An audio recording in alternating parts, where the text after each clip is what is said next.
وەڵێ بەرزان هەر سەبارەت بە سەردانی شاندی پەرلەمانی ئەوروپا بۆ عێراق و کەوا دیارەسبەیش دێنە هەرێمی کوردستان و لەگەڵ گەورە بەرپرسانی هەرێمی کوردستان دیدار و کۆبوونەوەیان دەبێت ئەو ڕاستەیەمان پێ دەڵێت کە هەرێمی کوردستان ڕاستە دەوڵەت نییە بەڵام پێگەیەکی زۆر بەهێزی دیبلۆماسی سیاسی ئابووری سەقامگیریش هەیە لە ناوچەکە بۆیە بۆتە جێی سەرنجی تەواوی جیهان نەک وڵاتانی ناوچەکە. ئێمە سەبارەت بە گرنگی سەردانی ئەم شاندەی پەرلەمانی ئەوروپا کە ئەوە پەرلەمانی هەموو ئەوروپایە و ئەوروپا تێیدا بەشدارە بۆ هەرێمی کوردستان لەگەڵ میوانەکەمان قسەی زیاتر دەکەین و پرسی زیاتریش دەکەین. میوانەکەمان زۆر بەڕێز داوەر ئاژگەیی بەرپرسی نوێنەرایەتی حکوومەتی هەرێمی کوردستان لا یەکێتی ئەوروپا کە ڕاستەوخۆ لا ستۆدیۆ ژووری هەواڵ لە لامان میوانە. کاک داوەر زۆر بەخێر بێن گەلێک سوپاس بۆ بەشداریکردنیشتان لەگەڵمان لەم گەشتەی ژووری هەواڵی کوردستان 24. با هەر بە ئەو پرسیارە گشتیە دەست پێ بکەین گرنگی سەردانی شاندی پەرلەمانی ئەوروپا بۆ هەرێمی کوردستان لە چیدایە؟ عێراقنا بۆ هەرێمی کوردستان دێنێرە. زۆر سپاس. ئەمە ماوەی زۆرە زیاتر لە ممکنە 10 ساڵ بیت کە شاندی فەرمی پەرلەمانی ئەوروپا سەردانی عێراق بە گشتی و هەرێمی کوردستانی نەکردووە لەبەرەوەی ئەو شاندە پێویستی بە کۆمەڵێک ڕێکار و بڵێن بڕیاری سەرۆکاتی پەرلەمانی یەکێتی ئەوروپایە بۆی سەردانی شوێنێک بکەن. ئەمە دەرخەری ئەوەیە کە ئێستا بارودۆخەکە گونجاوە و گرنگە و هەستیارە بە نسبەت ئەو شاندێک کە سەردانی هەرێمی کوردستان بکەن. پێش هەموو شتێک حەز دەکەم ئەوە بڵێم کە ئەمە ڕوونکەمەوە کە هەر شاندێک لە یەکێتی ئەوروپا لە وڵاتانی ئەندام لە یەکێتی ئەوروپا ئەگەر بیاوێت سەردانی بەغدا بکات حتمما لە بەرنامەکەیدا هەیە کە سەردانی هەرێمی کوردستانیش بکات و جۆرێک لە تەوازن و هاوسەنجیان دروست کردووە لە پەیوەندەکانیان لەگەڵ هەرێمی کوردستان و لەگەڵ بەغداش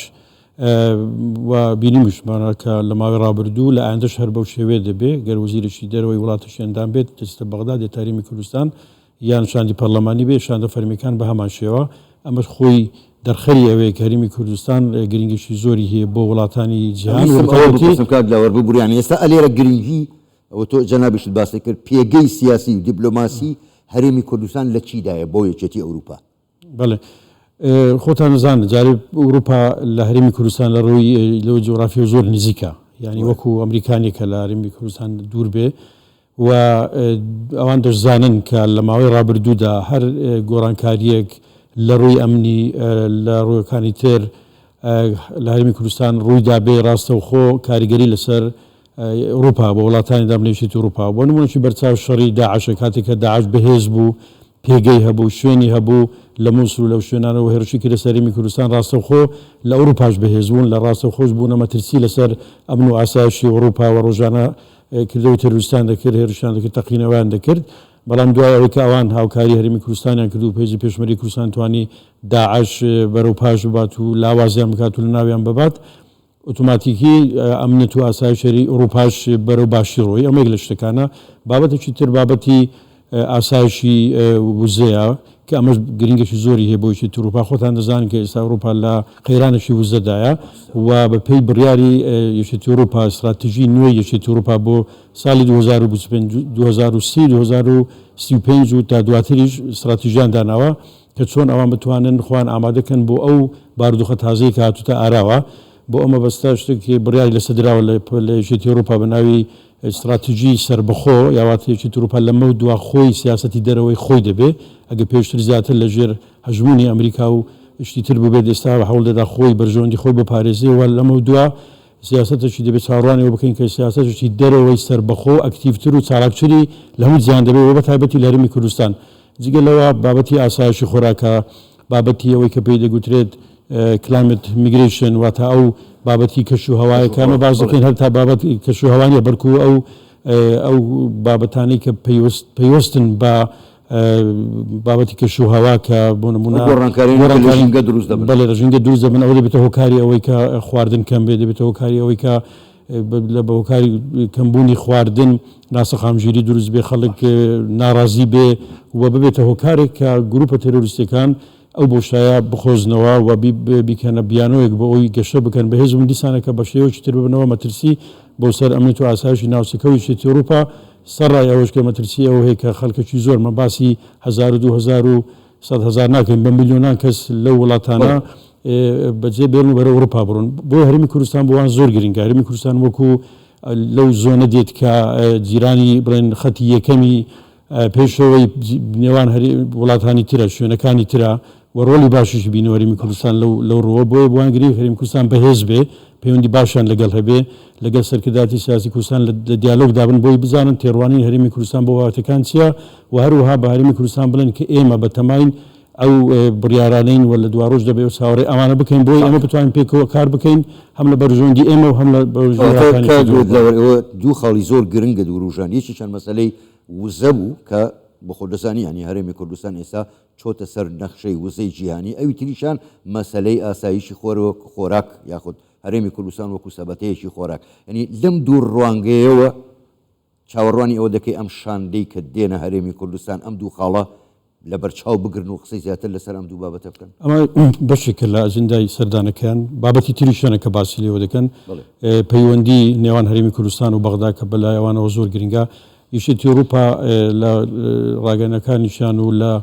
لێدوانەکانیشان و لە سیاسەتیشان ئەوان دەیانوێت کە هەرێمی کوردستان لەگەڵ بەغدا پەیوەندی باشی هەبێ لەسەر بناغەی دەستوری عێراق و هەروەها داوا دەکەن کە خاڵەکانی دەستوری عێراق هەمووی جێبەجێ بکرێت تەنها ئەو خاڵانە نەبێت کە بەشێک لە عێراق لە بەرژەوەندیدایە و لە هەمان کاتدا ڕەنگە لە بەرژەوەندی هەرێمی کوردستان نەبن بەڵام جێ خراون ئەمە لا لێدوانە فەرمەکانیشان ئاماژەیان پێکردووە بۆی حەول دەدەن یانی ڕۆڵێکی بەرچاویش ببینن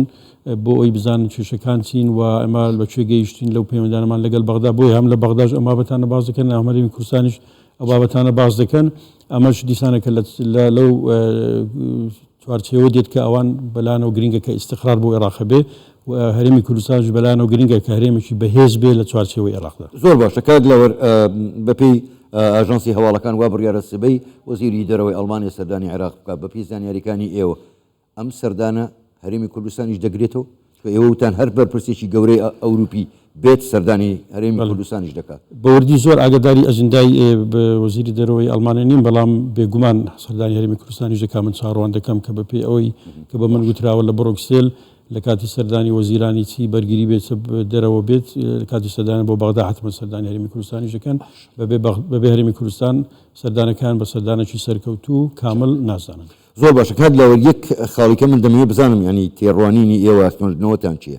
لە کۆبوونەوەی ئەمڕۆی شاندی پەرلەمانی ئەوروپا لەگەڵ هەم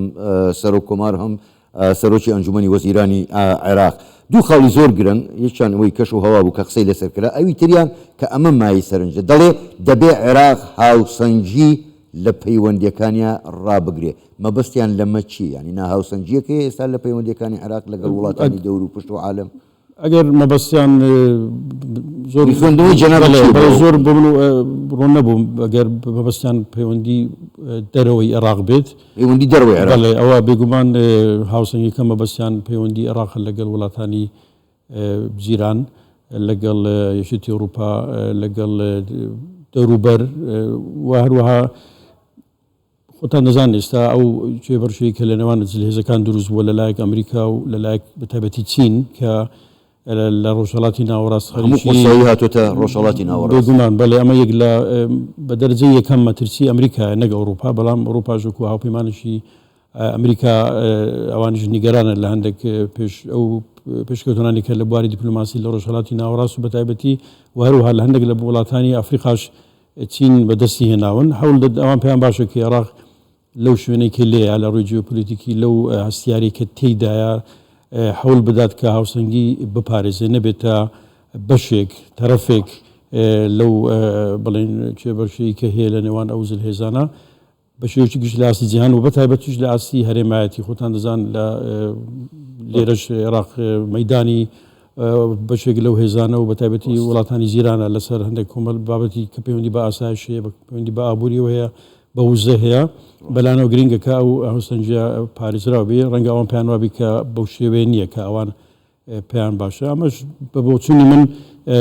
گرنگە ئەم پەیامە بە عێراق گەیشتووە بۆ ئەوەی کە ئەگە عێراق بێت پەیوەندیەکان لەگەڵ ئەوروپا لە ئاساچی باش بنێت و یا پەیام پێ بدا حتمەن دەبێ ڕەچاوی ئەم نیگەرانی ئەوان بکات